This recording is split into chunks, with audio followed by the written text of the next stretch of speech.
FM mag-i-enjoy ka. Max FM mag-i-enjoy ka. Max sa balita, Max sa saya, Max sa serbisyo publiko. Dito lang yan sa Max FM. Palaging makinig sa totoong balita, hatid sa inyo ng Max FM. Kaya't tutok na sa mga programa ng Max FM ng inyong radyo. Max sa balita, Max sa saya, Max sa serbisyo publiko. Dito lang yan sa Max FM. Dito lang yan sa Max FM. Matuto ng tamang kaalaman at mga paraan sa pagtatanim, pangangalaga, pag-ani at pagdevelop ng iba't ibang mga produkto hango sa niyog. Makinig na at lumahok sa libreng pagsasanay on air. Handog sa inyo ng inyong Radyo Eskwela. Hatid ng Department of Agriculture at Agricultural Training Institute. O, wag liliban ha, dapat laging present. Ito ang Masaganang Coco Buhayan, School on the Air on Coconut Production and Processing. Niyog-niyogan tayo. Buko-buko ang buhay ko.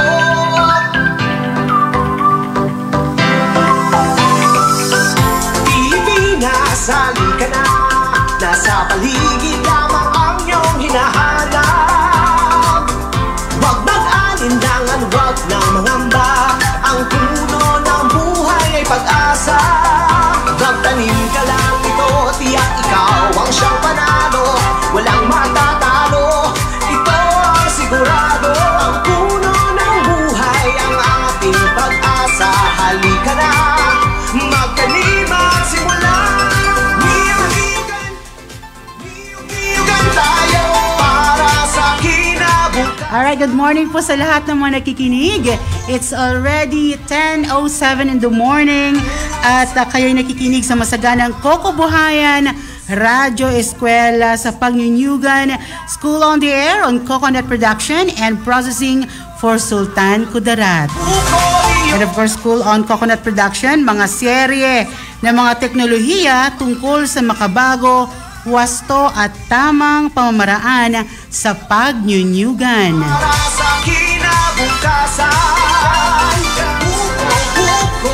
Assalamualaikum warahmatullahi wabarakatuh. Magandang umaga, magandang buhay mga ka-agri-eskwela, syempre mga farmers natin at mga bayaning mga magsasaka ng Sultan Kudarat. Isang masaganang pagbati po ang inihatid namin sa inyong lahat. Ako po si Donna de la Victoria Liuno sa muli.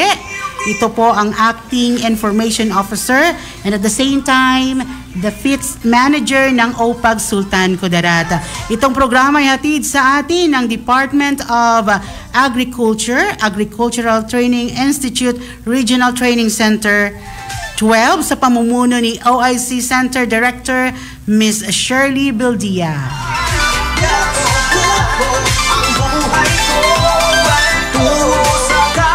Itong programa ay hatid din sa atin at pakikipagtulungan katuwang ang Philippine Coconut Authority Region 12, Philippine Coconut Authority Sultan Kudarat. Of course, kasama natin ngayon si Ma'am Pinky. Hello, Ma'am Pinky. Good morning sa iyo. And of course, provincial government ng Sultan Kudarat at mga piling lokal na pamahalaan po kasama natin dito sa ating probinsya, gaya ng Isulan, Bagumbayan, Esperanza, President Quirino, Columbio, Calamansig at Libak, Sultan Kudarat. Niyog-niyogan tayo.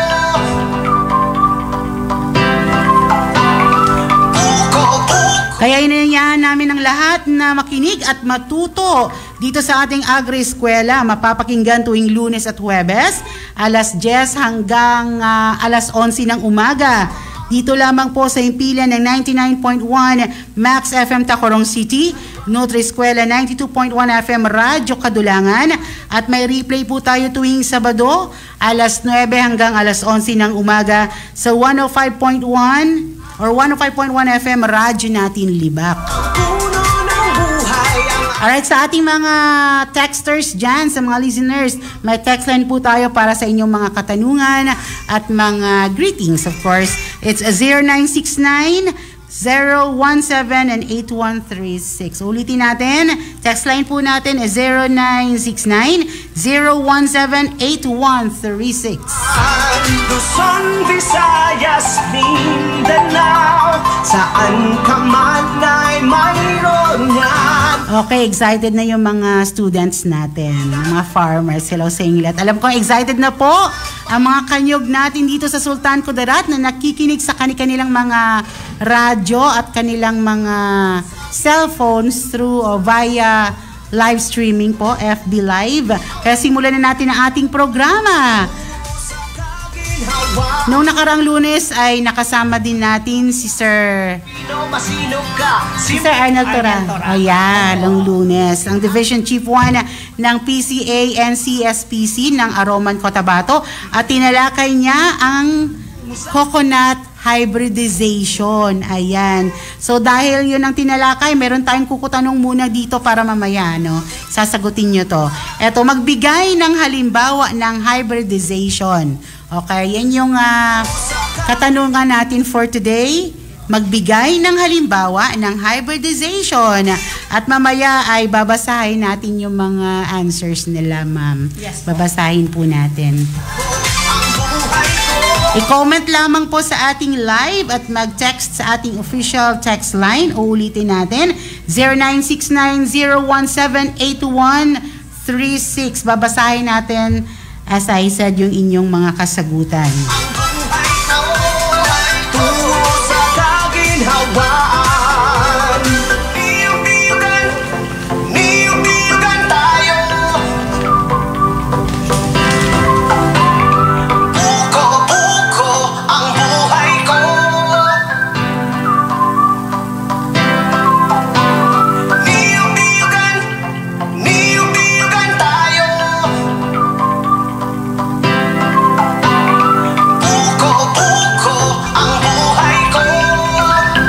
Before we finally proceed para sa ating ika-6th episode, right ma'am, no? 6th episode po tayo ngayon. Okay, baka may gusto ka pang batiin muna, ma'am. Okay, ano na lang, good morning po sa tuang mga coconut farmers na SOA School on the Air enrollees po natin sa Sultan Kudarat. Anong tawag nito? Makinig po tayo at namnamin kung ano po yung aming mga topic hanggang sa August katapusan po. Okay, good morning po sa tuang tanan. Yes po. Wow, may graduation talaga. Yes po, parang meron yan. Opo. Alright, so babasahin muna natin yung mga comments natin or mga greetings natin. Hello, yung mga farmers natin dyan sa Bay Saripinang FMPC, and that's coming from Leia Flores Plana. Alright, hello guys sa inyong lahat dyan. And of course, good morning ma'am and sir, watching from Barangay Daladap. Maayong aga to all people of Barangay Daladap.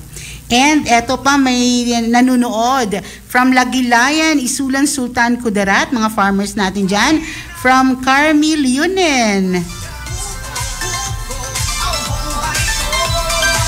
And of course, good morning from Aileen Juarez from Bay Saripinang again. Masinong ka, simpleng bagay, pagyamanin, palaguin at ibigin. Huwag matakot, mangamba. Siguradong panahon. Alright, good morning din sa mga SOA enrollees sa inyo po, ma'am. Good morning din. And thanks for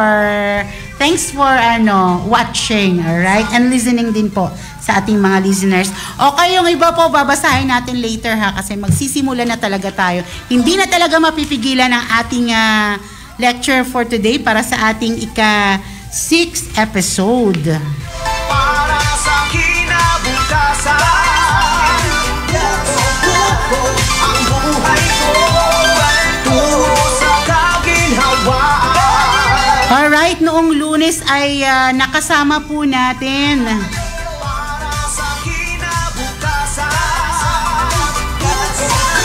as what I have said, si Sir Arnel, tinawag ko po siyang ma'am Coco Arnel. Bakit po? Coco Martin Arnel. Kasi pinag-usapan natin ay Coco. Coco. Okay. Yes po. So this time, ladies and gentlemen,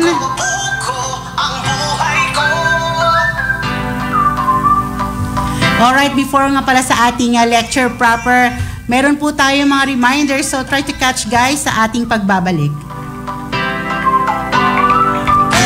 Masaganang Kukubuhayan, School on the Air on Coconut Production and Processing. Dahil laganap ang African Swine Fever o ASF sa ating bansa, tandaan lamang ang biik tips upang makontrol ang pagkalat nito. B. Bawal ang paglalabas ng baboy at mga produktong baboy galing sa mga lugar na may kaso ng ASF. I. Iwasan ang pagbibigay ng karneng baboy o lamaw. I. Ipagbigay alam sa pinakamalapit na Agriculture Office ang pagkakasakit o pagkamatay ng mga alagang baboy. K. Kaukulang parusa ang naghihintay sa mga susuway sa mga patnubay na ito. Pagdating sa pagsukpo sa ASF, tandaan lamang ang biik tips na ito. Mamamayan ay ating hikayatin, ASF ating sukpuin. Ang paalalang ito ay hatid sa inyo ng Agricultural Training Institute Region 12, Provincial Veterinary Office at ng himpilang ito. Masagana, matatag at progresibong industriya. Ito ang inaasam para sa mga magsasaka ng niyog sa bansa. Sa ilalim ng Coconut Farmers and Industry Development Plan ng CFIDP, kayang-kaya. Iba't ibang programa ang nakalaan para sa mga magniniyog. Kasama na rito ang health and medical, scholarships, crop insurance, credit at marketing assistance. Mayroong ding training, access sa iba't ibang pasilidad at mga serbisyo para sa mga samahan at kooperatiba. Magtungo lang sa pinakamalapit na opisina ng Philippine Coconut Authority sa inyong lugar upang magpatala sa National Coconut Farmers Registry System o NCFRS. Sabay-sabay tayong umasenso sa pagniniyog. Maging masagana, matatag at progresibo. Kasama ang Department of Agriculture, Agricultural Training Institute, Philippine Coconut Authority at ang CFIDP. Masaganang Kukubuhayan, School on the Air on Coconut Production and Processing.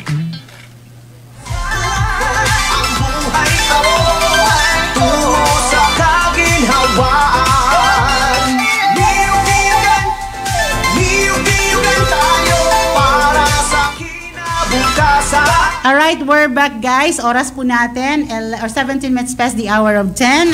At para po simulan ang ating ika-6th episode ngayong araw. Narito, gaya ng sinabi ko po, kasama natin live na live sa ating himpilan ang OIC Senior Agriculturist ng PCA dito sa Sultan Kudarat. No other than Miss Pinky Ramos para sa talakayan ang Integrated Nutrient Management. Ulitin ko po, good morning sa tuang tanan. So, halo-halo na lang po siguro yung aking pananalita po dito, no? And then, naimbag nga bigat po, kada tayo amin sa mga Ilocano. Yes. Sa Bisaya naman, maayong buntag sa tuang tanan. Sa Ilonggo, mauna na ron. And then, maayong aga. Maayong aga. Ang sa Muslim, Mapita. Okay. So, ang topic po natin ngayon is ang tinatawag po nating Integrated Nutrient Management para sa 6th episode po ng School on the Air natin. So, sa ngayon po is napapansin po din talaga natin o nararamdaman natin na masyado na po tayong, hindi na po tayo drought. Parang nasa La Nina na po tayo. Maliban sa La Nina, parang meron na po tayong bagyo. So ano po yung nangyayari sa ang area sa karon? Di ba po? Ano po yung mangyayari sa lupa natin? Ano po yung effect? At saka, ano po yung mangyayari? So, isa po dito is itong soil erosion. Itong soil erosion po natin, ito po ay isang uri ng pagkasira ng lupa. Di ba po? Ito yung proseso ng pagkatanggal ng itaas na parte ng lupa na sanhi po ng maragasang pagdaloy ng tubig. Ito rin po ay ang sobra or grabing pagkasira ng lupa na nawawala na yung taba ng lupa sa atoang area. So ang causes ng ating erosions are deforestation and reduced ground cover, tillage practices, rainfall and flooding, and rivers and streams. So ano po yung effect ng soil erosion? Ito po yung pagkawala ng ating, kagaya ng sabi ko kanina, ito po yung pagkawala ng topsoil. Itong topsoil po is itong nasa ibabaw ng lupa natin, na alam po natin na nakikita natin siya physically. And then clogging of waterways, yung nakapundo ng mga tubig sa atoang area, yan po yung effect ng soil erosion natin. And then sedimentation and threat to aquatic life. Ito po yung scientific ano na kasi ito sedimentation and threat aquatic life. Opo. And then, ano po yung functions ng soil natin? Ang integrated nutrient management kasi, ito yung pinagsama-sama na natin sa iisang purpose kung ano po yung gusto nating mangyari sa atoang area. So ano po yung functions of soil natin? Ang functions po na isa is, soil is the basis for plant growth. Ito po yung, kung wala po tayong soil, natural, wala ho tayong pagtaniman ng ating mga plant. Wala hong mabubuhay na crop sa atoang area. And then, wala ho tayong lalagyan ng atoang balay na pwede nating titirahan. So yan po yung malaking functions ng soil. Isa pa po is, nagpro-provide po siya ng support para sa atoang plant roots. Also is, soil provides the habitat for fungus, bacteria, earthworm, as well as ants, termites, and beetles. Ito sila na mga bacteria or earthworm. Sila po yung nag-decompose sa mga namatay na mga tanim natin, namatay na mga animals natin, at saka mga manure ng atoang mga animals. Sila po yung nagdi-decompose and then nagiging fertile soil na po sila. So next is, lahat po ng small organisms natin nagpi-fix po ng nitrogen para sa air for coconut palms and other crops. Ang soil po din po natin is nag-i-store ng carbon in form or organic matter and humus. Okay. So, soil fertility. Itong soil fertility po natin, ito po ay ang kapasidad ng lupa na nagbibigay ng sustansya sa tamang halaga at sangkop na kailangan ng tanim. Ang abilidad ng lupa na sustentuhan or suportahan at panatilihin ang paglaki ng tanim. And then, ang result po lahat ng various biological at chemical, nagpa-process din po ito sa soil. Okay. Tas ngayon, ano naman po yung nutrients? Ang nutrients po is sustansyang elemento na kailangan gamitin para mabuhay, malusog at lumaki ang atoang mga or paglikha ng fruits natin or pag-produce ng fruits. Halos lahat po ng karamihan dito ay nasa lupa, subalit ang most of them are abundant in the soil, but plants may have difficulties to absorb them as they are mostly connected to soil particles. So itong nutrients, may proseso po ito siya na nangyayari sa lupa. Okay.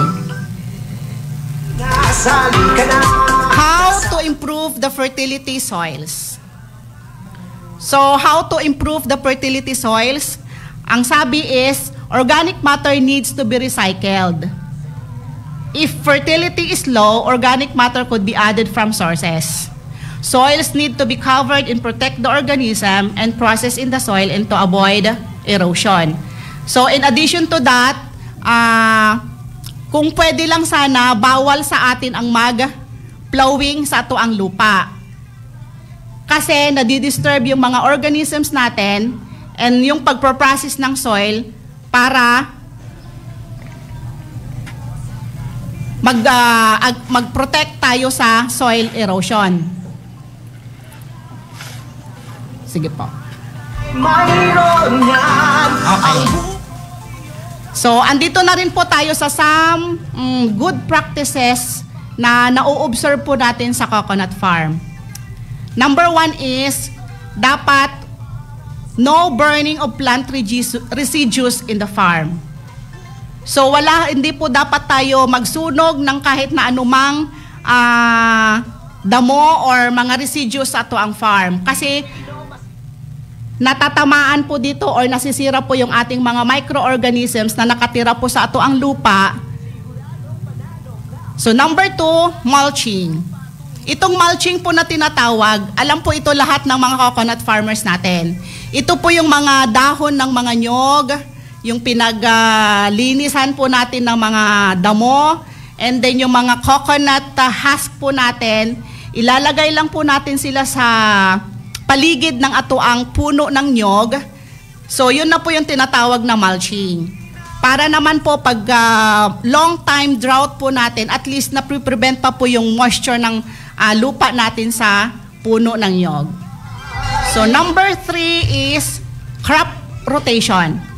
So, halimbawa itong crop rotation, pag na-intercrop po tayo, kasi mga cash crop po ito like corn, yung vegetable, ganyan. Kapag nag-crop rotation po tayo, dapat pag after natin harvest, halimbawa nung munggo or nung corn, magtatanim po tayo ng leguminous plant like yung peanut, munggo, or soybean, na nag-provide po ito ng nitrogen fixing plant po natin sa lupa. Yun po yung crop rotation. Ibig sabihin kapag nagtanim po tayo ng mais, hindi po halos lahat ng the whole year dapat mais ng mais ng mais. Dapat din po magtanim tayo ng peanut or ng munggo or ng soybeans sa ilalim po ng nyugan natin. And then after naman doon, pwede na naman po tayong magtatanim ng mais or ano yung gusto nating i-intercrop sa ato ang coconut area. So number 4, we have this applying po ng salt fertilizer. Meron pong pinamibigay ang PCA na agricultural grade salt nationwide. So ang pag-apply po ng ating salt, yung asin po na nasa harapan po ng ating, or nasa harapan nasa bahay po natin, pwede po yan siyang iabuno sa ato ang lubi. So dapat, yearly, meron po tayong 2 kilograms per tree at 1.5 meter away. So ibig sabihin yung 1.5 meter away, hindi siya mismo sa base ng coconut tree i-apply. So i-space po tayo doon ng 0.5, then after 0.5 to 2 meters, doon po tayo mag-a-apply ng abono na asin. Hindi lang po sa abono na asin, lahat po ng abono na pwedeng i-apply natin sa coconut, dapat 1.5 away from the base of the coconut trees. Okay. Number 5, meron tayong karamihan, hindi man din as in karamihan, kung halimbawa yung rice farm natin is nag-crop conversion tayo, tataniman natin ito ng nyog. So halimbawa yung nyog natin, itanim doon sa rice farm, maglalagay po tayo ng kanal. Or gagawa po tayo ng kanal, imamount natin yung tataniman ng nyog para pag maglakas po yung ulan, at least hindi po hindi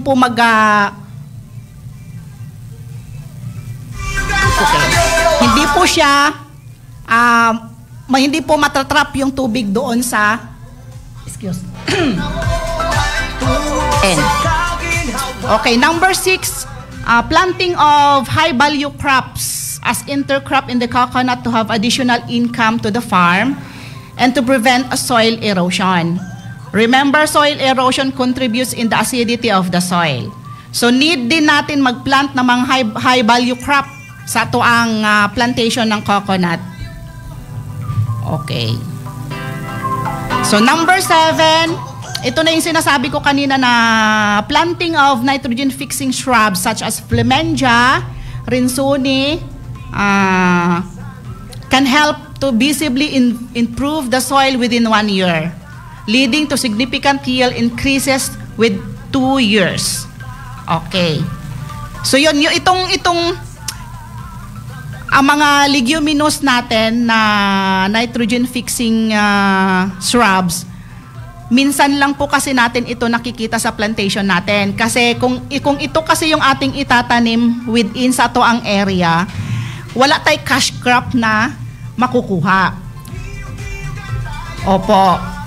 Pero maganda siya sa lupa natin kasi nag-produce nga po ng nitrogen ang atoang mga shrubs, fixing nitrogen na mga tanim natin.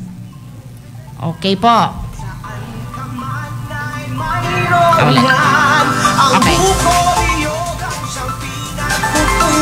Ng sambayanan ng pangangailangan. Susunod na topic naman po is itong nutrient deficiencies in coconut palms. So sa ngayon, napapansin din po siguro natin na marami po tayong nakikita sa toang plantation or coconut trees natin na bakit siya may yellow? Bakit yung dahon is yellowing? Ganyan, yellowish, ganyan. Meron halos lahat po is meron tayong lack deficiencies or nutrient deficiencies sa coconut palms natin. Number 1 is itong nitrogen. Itong nitrogen deficiency is usually caused by insufficient soil nitrogen. So makikita natin yung ating dahon ng nyog sa tumoy sa dahon sa nyog nag-yellow, ibig sabihin nitrogen deficiency siya.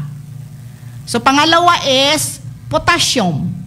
Yung potassium naman po natin, ang makikita po natin sa leaves ng atoang nyog, murag ka ng taya or rust, kung halimbawa rust-colored spots sa coconut leaf natin. Both sides yan siya, magkabilaan. Parang sunog kung tingnan mo sa malayo. Yan po yung potassium deficiency. So ang magnesium deficiency naman, ito na po yung lahat ng leaves natin is nag-appear ng yellow, light yellow, with 2 green stripes on either side of the ikel. So ibig sabihin yung dahon po ng atoang nyog is magkabila ang yellow na and then may maiiwan siyang green pa sa may malapit sa midrib niya. Magnesium deficiency po siya. Okay. So ang buron, number 4 is buron. Paminsan-minsan lang man din po dito na napapansin namin sa Sultan Kudarat na yung buron, ito po yung hindi po lumalaki or naga-open ang shoot, apical bud ng coconut tree. So, the coconut leaves on the palm branch are not separated from each other and are bent in a zigzag pattern and connected to each other. So, yon. Number 5 is phosphorus. Common in acidic and alkaline soils. With deficiency, the leaves turn purple and coconut tree slow growth. So mahina yung taas ng atoang paglaki ng atoang nyog, and then immature din po yung kanyang coconut leaf shedding occurs primarily indicates reduced growth, size, and number of leaves. So marami tayong napapansin dito sa atoang coconut trees sa Sultan Kudarat nito. So ang kailangan po natin dito is fertilization. Okay. Ang fertilization po is meron tayong potassium chloride at saka ammonium sulfate. Pero ang nire-recommend ng PCA or nire-recommend itong ating fertilizer is itong tinatawag na agricultural grade salt. Ito yung asin na sinasabi ko pa po kanina. So itong asin or agricultural grade salt or sodium chloride is a fertilizer beneficial and practical means of increasing coconut production. Ito rin po yung pinakamurang abono na pwede nating gamitin sa ato ang coconut tree para mag-increase ng copra weight at saka copra yield. Okay. So, ang advantages ng agricultural grade salt application, meron tayong 6 na advantages. Ito po yung sabi ko nga kanina, pinakamurang fertilizer, coconut fertilizer. Madali lang din po siyang i-apply. And then, accelerate crop growth and development, increases copra weight and number of nuts, minimizes leaf spot damage, and environment-friendly under judicious practice. So ito siya, marami na po tayong nabigyan ng mga agricultural grade salt within Sultan Kudarat. So halimbawa kung talagang in-apply natin siya ng maayos sa ato ang fields, sa ato ang area, makikita na po natin kasi 2020s or naka 2020s or 2019, 16, 19 ganyan, nakapagbigay na po tayo ng agricultural grade salt. So sa ngayon, kung nag-apply po ng maayos yung coconut farmer natin, nagha-harvest na po sila ng magandang production. So ang benepisyo ng AGS application or agricultural grade salt is makikita po natin yung ato ang copra meat is makapal. So yung number of nuts per buns, nagasaka po siya, naga-increase. And then makes coconut drought resistant, and then makes coconut resistant to pests and diseases. Yun po yung advantages at saka benefits po ng agricultural grade salt. Okay. So, meron tayong para sa kinabukasan, buko ang buhay ko tungo sa kaginhawaan. Pilipino masipag ka, Pilipino masinop ka, simpleng bagay pagyamanin, palaguin Mamaya na lang at siguro. ipigit. Huwag matakot mangamba, siguradong panalo ka, masaganang niyugan patungo sa kaginhawaan. Niyug-niyugan, niyug-niyugan tayo para sa kinabukasan. Alright, pause for a while po muna ang ating lecturer na si Ma'am Pinky Ramos. Bago tayo magpatuloy, I'd like to say good morning sa lahat ng mga nakikinig pa rin at nanonood via FB Live po dito sa Max FM. And of course, hello sa mga eto may mga listeners kasi and viewers po tayo from Daladap Esperanza again and by Saripinang. That's coming from Aileen Juarez. Good morning, alright? And of course to Yani Meti. And good morning sa mga SOWA enrollees sa inyo po, ma'am. Good morning. At dito sa mga taga-Basak, Libak, Sultan Kudarat, hello po sa inyong lahat. And that's coming from Marlon Mariano. And of course, saan ba tong Ilian Esperanza? Hello daw sa inyo. Sa Mosacor Galando. Yun po yung nanonood at nakikinig. And of course to Sir JL Ayuman and to all the FITS managers po, mayroon kasi silang activity ngayon sa Tagaytay. Good luck and God bless po sa inyong lahat. The team ATI 12 Sultan Kudarat team nga pala. Okay, good luck po. Ang puno ng buhay ay pag-asa. And of course, good morning din sa mga taga Tual President Quirino. SOWA, good morning po SOWA. And that's coming from Maricel Asuncion and Noraida Pindaton sa lahat. Good morning po. Mamaya babasahin ko itong mga answers ninyo regarding sa ating katanungan or magbigay ng halimbawa ng hybridization. Mamaya ibibigay po natin. So ibabalik po natin ang ating oras para sa ating lecturer. Ma'am Pinky, go ahead. Yes po. So ayun, nabanggit na po natin lahat kung ano yung integrated nutrient management na sinasabi. So meron tayong guide dito para sa fertilizer nutrient recommendation for coconut. Medyo marami-rami po ito from edad ng nyog natin. So from field plantings, so meron tayong table 1, nutrient requirements of coconut. So hindi ko na po siguro ito isa-isahin kasi hanggang from field plantings to 5 years old po ang para sa nyog natin. Kung ilan pong nutrient rate per tree.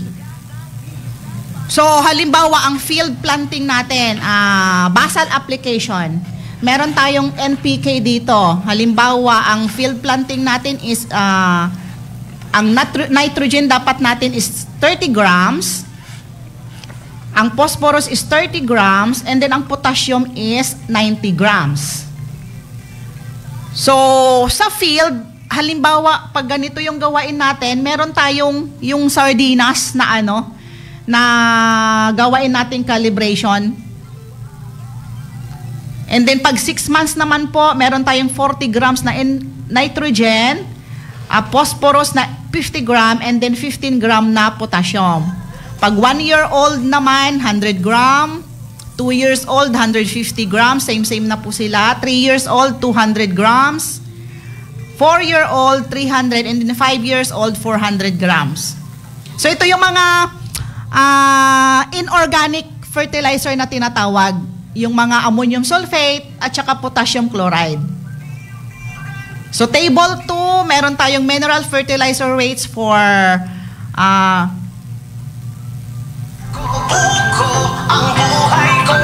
potassium sufficient soil. Meron din tayong mineral fertilizer rate na phosphorus potassium deficient soil. So meron po kaming copy, meron po akong copy dito, and then kapag medyo marami-rami po kasi ito, table 4, table 5, 6, 7, at saka 8, and then 9. So kung isa-isahin po natin ito, kulang po tayo sa ang oras. So ano na lang, kapag may time po kayo, mulaag lang mong office sa Tisa Street or Buencameno Avenue sa Calawag 2, Sultan Kudarat. So madali lang po kaming hanapin doon na office. Okay po. Para magbigay po kami ng recommended rate para sa ang coconut trees fertilization. Okay po. Ng sambayanan ng pangangailangan,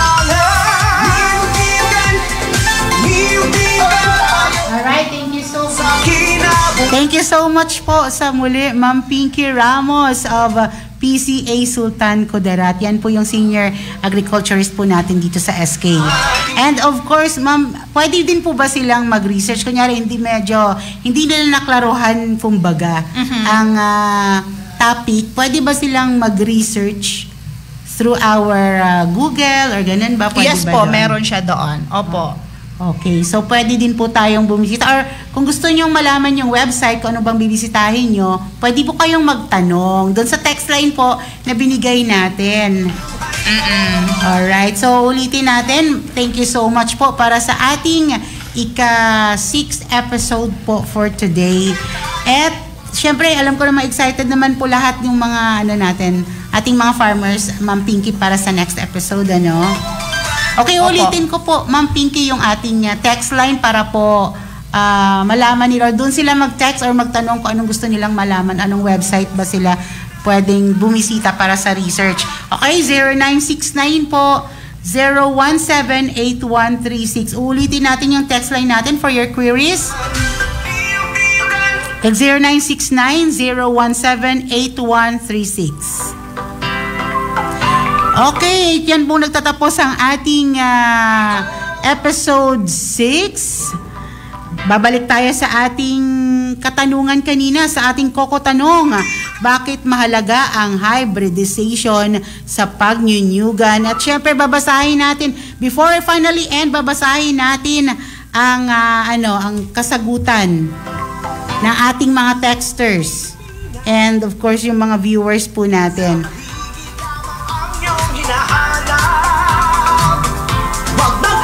May greetings pala dito. All out support here. PCA Region 12. Go, Ma'am Pinky Ramos. And that's come from PCA Region 12. Walang mata Hello po sa inyong lahat. Good morning po.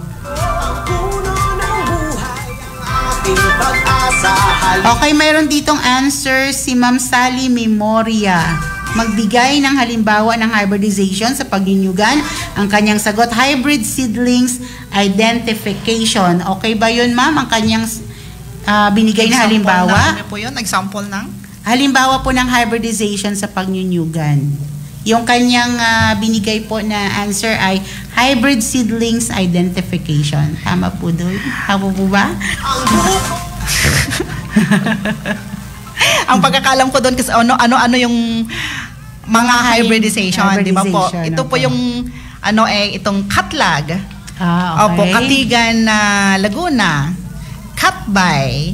Yun po. Yun yung na-topic last Yes po. Last episode natin. So thanks for Opo. that, ma'am. Okay. Ma-identify mo din siya sa seedlings naman. Sige. Opo. Para mas malaman nyo guys, again, just try to visit our, pwedeng tanong sa Google. Okay, and of course, sa research po natin. At Pwede din po silang pupunta sa office anytime. Gaya nga po nga Yes sinabi po. ni Ma'am Pinky, you can visit sa office po ng PCA Sultan Kudarat. Saan nga po yun, ma'am? Sa Buen Camino Avenue, Calawag 2, Isulan, Sultan Kudarat. Ayan. And then, meron din po kaming FB page, pero hindi ko siya memorize. Okay. Opo. PCA SK Province, ayun po, paki-search na lang. And then, PCA Sultan Kudarat. Opo, Yun. lalabas din naman lahat. Yes Just po, yes type po. PCA Sultan Opo. Kudarat. Okay. And then, PCA SK Province. Ayun. Sa FB. Yun, mas Yes po. mas easy access po para sa ating nag-FB. Yes. sa kaginhawa. Okay, para po sa ating reminders po para sa lahat, always po just like and follow our social media accounts sa Facebook. Dito pwede po talaga dito mag-text at mag-message po kayo. Agricultural Training Institute Region 12, PCA Region 12, Instagram and Twitter po at ATI RTC 12. At para sa karagdagang kaalaman, bisitahin ito po yung ating talagang kumbaga pinopromote natin or pinupush natin yung ating mga farmers para para sa karagdagang kaalaman po nila, ma'am. Aside po sa ating lecture ngayon, Opo. para sa lahat po to, kahit hindi po kayo farmers, ito po, just visit elearn.e-extension.gov.ph. Diyan may iba't ibang courses po dyan sa ating pagtatanim, pag-aalaga ng manok, yung mga egg-laying animals natin, yung mga chicken, ano pa ba? Ducks. Okay. At pag-aalaga ng baboy at yung pinaka-easy doon ay yung urban gardening. Yun yung basic urban gardening. Yung parang nasa ka lang. Sa backyard, ganon. Kapag kakakitaan po natin. Lahat doon. Paano magtanim ng rambutan, ma'am, ng kape, lahat-lahat nandun. At mayroon din doong pag natapos niyo yung doon, isang topic, automatically magkakaroon kayo ng certificate of completion.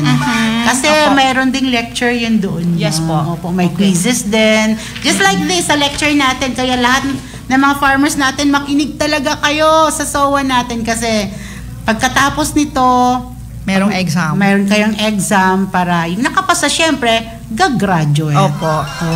Pilipino masipag ka, Pilipino masinop ka, simpleng bagay pag Once again, our schedule for school on air every Monday and Thursday po, ha. 10 a.m. till 11 a.m. dito sa 91.1 Max FM Tacorong City and 105.1 FM Radyo natin Libak and Radyo Kadulangan po dyan sa Kalamansig from every Saturday po from 9 to 11. At syempre, before that, gusto kong batiin ang lahat ng staff ng Office of the Provincial Agriculturist headed by Ma'am Estela Haligado. Hello sa inyong lahat dyan, Good guys. morning po. Opo, sa lahat ng mga kasamahan natin dyan. Hello po sa inyong lahat and of course to all the PGSK employees po. Good morning. And sa mga taga-PCA, ATIs, Yes. hello din po sa inyong lahat. sa kinabukas. Sa mga nagbe-birthday ngayon, happy birthday! And may God bless you all, guys. Sa ngalan po ng ating ATI Director Engineer Remelin Ricoter, MSNA CESO 3, at syempre ang ating Deputy Director Antonieta J. Arzeo, our ISDOIC Joven Kalasagzag, Sultan Kudarat Provincial Governor Datu Pax Ali Sangki Mangudadatu, our Provincial Agriculturist Estela Haligado, and our ATI 12 OIC Center Director Ms. Shirley Elbaldia, our PCA Region 12 Regional Manager Emily Lorion, our PCA Sultan Kudarat Provincial Manager Greg Aliaga, and of course our ATI CFIDP Focal Person Engineer Chufelo T. Humawan Jr., and our PCA 12 CFIDP Focal Person Lordet Estanyo. Good morning po sa lahat at maraming salamat sa walang sawang pagsuporta po sa programa ng ating PCA. And of course, our next episode will be on July 29 sa Monday na po para sa ating ika-episode 7. At dito makakasama po natin